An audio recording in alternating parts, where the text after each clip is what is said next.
The reason for his explosion in the West occurred in 2016, when Canada passed a law that required you to use pronouns as chosen by a transgender individual, and Peterson publicly refused. It's one thing to tell people what they can't say, but it is a completely different thing, an absolutely different thing, to legislate what they have to say. So how does that even relate to Korea? Well, one of the arguments the bill supporters cited is that we should treat people respectfully.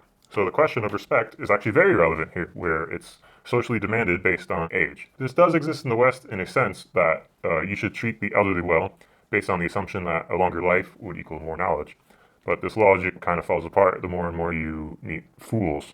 In Korea, it's not just regarding elders and bosses, it's first graders and third graders, or even first graders born in December and first graders born in August.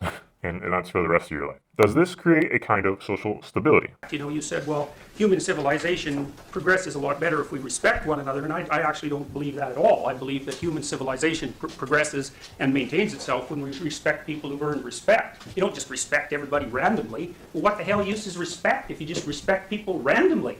It's like inflating the currency. Inflating the currency is a pretty apt simile, since if we all get participation trophies, then not only do the trophies lose value, but resentment can grow for the people who actually did the work to earn the real trophies. Likewise, if everyone must be respected, you create resentment that wouldn't otherwise be there. And you don't need me to tell you that the people older than you or in higher positions than you abuse the social system all the time. Even if you do use the correct language towards them, that doesn't mean that you automatically respect them. So if we imagine that you only have to be polite instead, then when the person above you makes a mistake, there are ways that open up to communicate this. Furthermore, if the person above you treats you like crap, there is still stress for sure, but the stress of forced ways of speaking disappears. Not to mention more possibilities of solving the problem either personally or punitively.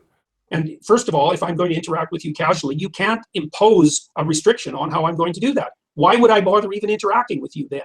And you certainly have no right to demand from me my respect. I don't know if you're respectable. Indeed, that's often the case when someone directly commands respect of you. They usually do so because they don't want to or can't earn it through the merit of their own behavior or actions. Now, Peterson is referring to a law that punishes you for not speaking the way you should. How different is a punitive law to Korean society? Well, if you don't do all the 회식, if you don't brown nose for a promotion, if you publicly correct the mistakes of those above you, and so on, you generally do not progress in a typical Korean life, like business life. Not to mention the idea that when they talk, you should listen, which could be a delusion that what they're going to say is automatically important. Now, every culture has these kind of rules, and more often than not, they inhibit communication, which inhibits growth, seeds misunderstanding and resentment. So why would someone want communication to be inhibited then? We found some very interesting predictors of that. The tendency to control language was very powerfully negatively associated with verbal cognitive ability.